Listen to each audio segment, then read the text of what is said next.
Hi everybody, welcome to my channel. I have a junk journal to share with you, and this is one of my use it or lose it projects. And what I mean by that is I've decided that I need to pick a project that I haven't finished, or a kit I haven't started, or a paper collection I've been hoarding, and to work with that and to get something done within a certain amount of time, or else just lose it, give it away.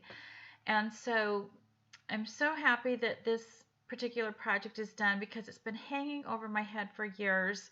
And the reason for that is I took a class years ago and we made a book box, and I was supposed to make a little album to go inside. Well, I started an album and it didn't fit in my box, so I got frustrated. I put the project away. But every time I'd see that finished book box, I would be like, oh, I got to make the little album to go inside. And it was just kind of hanging over my head and causing a drag on my positivity and creativity. So I'm so glad to have this done. But anyway, I decided to scrap that journal, or scrap the album, and to make a journal. And I'm so glad that I did. I think it's a much better way to go, and a much better fit for my book box. So of course, in creating this journal, I've had to keep it within the size of my box, which is 5 by 7, and I've had to keep the depth of it a little bit less than an inch, which was a definite challenge for me. I love to embellish, and of course I wanted to keep it within the same aesthetic as the book box, and so I think I've achieved that. And so I'll go ahead now and show you the cover and show you how I constructed the journal. So I decided I needed to make a floating hinge, or a soft spine, and so what I did is I adhered this crocheted lace onto the covers of my journal, just on the edge on the front here, and then flipping it over on just on that side on the back. There's no glue or anything attached in the middle. And I wanted to keep it a soft spine, and also the same thing in the inside. I got my two signatures sewn onto this fabric trim, and then the fabric trim is just attached on the inside of that cover, or on the edge of those covers, like you see here. And so there's absolutely no glue or anything attached in the middle, and that keeps my spine flexible, and that way when the pages open, they lay flat, and the spine, it can be pressed down in my box, and it'll be kind of squishy. So anyway, I don't know if squishy is the right word, but that's how I designed the journal. And then I have design paper for the covers of my signatures, and the signatures are sewn together with a 3-hole pamphlet stitch. And also the inside pages are just regular copy paper, which I'll talk more about that in just a minute. So on the cover, I have some various die cut pieces and some chipboard pieces that went along with the paper collection. And in the center here, I have this stenciled butterfly using the Bow Bunny's glitter paste. So I've used this orange citrus on this butterfly on the cover, and then I'll show you which colors I used as we get to those and the rest of the journal. So also the covers are medium weight chipboard, and I distressed the edges with some white gesso just to give it more of a shabby chic look. Now on the inside cover, I have some more die cut pieces that are just glued down.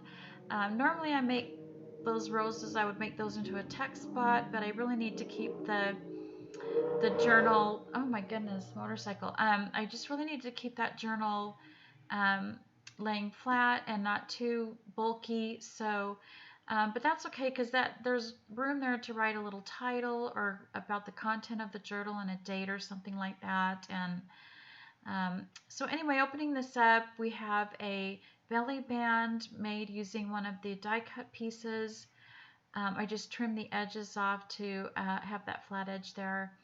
And then on many of the pages, I made a side pocket with a 2-inch piece of paper, just glued on the 3 sides. And then I have journaling cards here that I've made into tags. And there were quite a few journaling cards on one sheet of 12 by 12 paper. And so I used as many of them as I could, if not all of them. And really liking that little eyelash trim. I love using eyelash trim. And so there were tab stickers on this sticker sheet there, and then also they had tab stickers that I used on the back there. I just had to trim them down to fit on the back of the ones on the front. Now the copy paper, to get this watercolor look, I inked the edges, and I also inked the edges, the folded edges as well. And it doesn't really show up on camera, but it's so pretty. And I used this Color Box, whatever the name that is, I can't pronounce that. And then this Spiced Marmalade by Tim Holtz, and the Tim Holtz Peeled Paint. So I used all those 3 inks and just mixed it up a little bit and inked around the edges and a little bit on the centers of the pages as well. I think it came out really pretty. It just brings out all the colors in the paper collection. So I have another glittered stenciled butterfly, and I used the orange citrus on that one as well.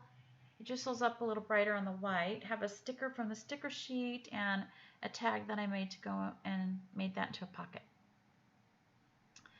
Lots of journaling pages. I have a die cut rose there on that side, and then a couple more journaling cards here in the side pocket, so you can see the pattern that I've been using. Just wanted to try to keep the design simple and repetitive. And then I have this little sticker that I made into a separate tag by putting some design paper on the back, and I like that it can be removed from the journal. And I've just got a Tim Holtz paper clip there keeping it on the page. So more journaling space, and then another die cut rose, a 4x6 journaling card. And I just love these color combinations. I love pink and orange roses together. That's my favorite color combination. So anyway, we have a corner tag with this beautiful green tag that I made, and then I just took the chipboard part away from a chipboard piece to make it a flat die cut there. And this was using the Buttercup glitter paste. It came out a little more yellow than what it looked like in the jar, but I think it really matched well with the design paper on the other side there. So to start off this next signature, I also have a pocket with some tags. So one is from the journaling cards, and the other is one of the die cuts from the die cut package. And so there's definitely room for a lot of writing in this journal. I just don't know if I'll be able to add, like pictures or other elements into my journal. It's starting, at this point, it was starting to get pretty thick. And anyway, I have one of the stickers from the sticker sheet here, and this is one of the borders or a paper design from one of the 12 by 12 sheets, and I just love that garden flower design there. And anyway, one of the die cut pieces, and this was also a die cut element that I trimmed down and shortened to fit into my journal.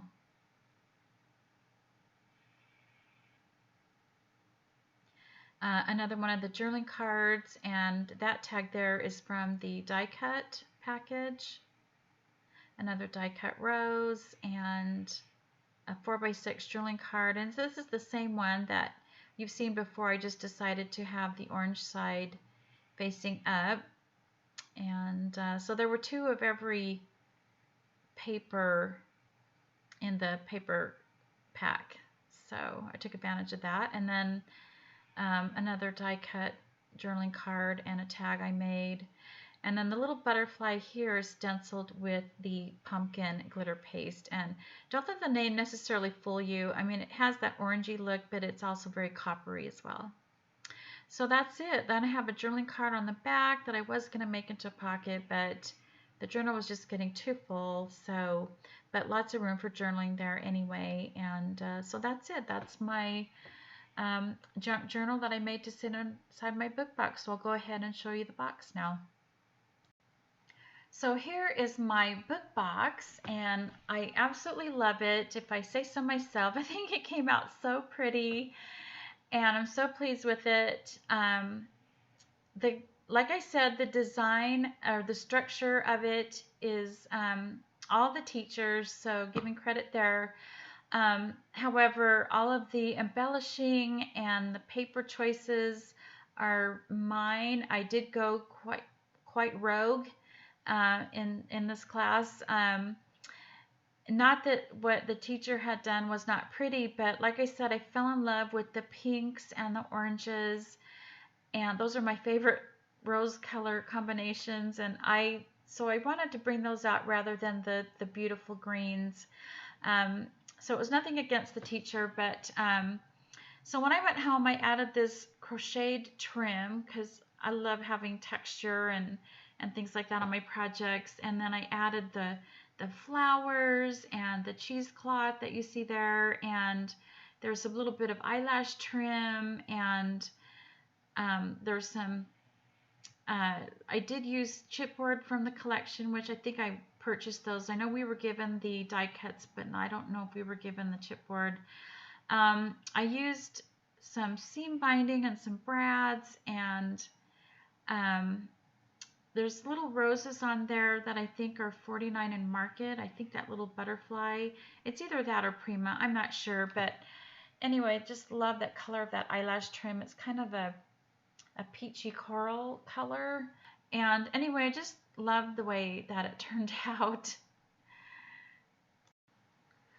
So this is the stenciling that we did in class, and you can see why I wanted to incorporate that same design on my junk journal, just to keep things consistent and to show that they do in fact go together. And so you can see here that it is a shadow box as well as a book box, and so I'll open this up here, and you'll see why the journal had to be only a little bit less than an inch deep, because that shadow box sits inside of the book box.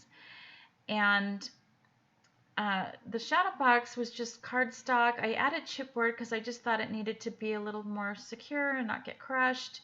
And when I did that, it made the shadow box a little deeper, and therefore that is why my album did not fit. But it was a happy thing that happened in the long run, because I would have never thought to put in a junk journal in here before. I mean, this was years ago. I didn't even know about them. So I think it's a nice fit. I love having that instead of an album. And so I'll set it inside here so you can see how well it looks in the box. And then there's a ribbon here that you can just lift that out, and I'll set these two side by side so you can see how pretty they look together. But let me know if you also have a project that that you haven't finished. Let me and that you would like to finish. Let me know. If you share my pain, I would like to know I'm not the only one out there. Anyway, you guys, please like and subscribe, and thanks for watching. I'll catch you next time. Bye.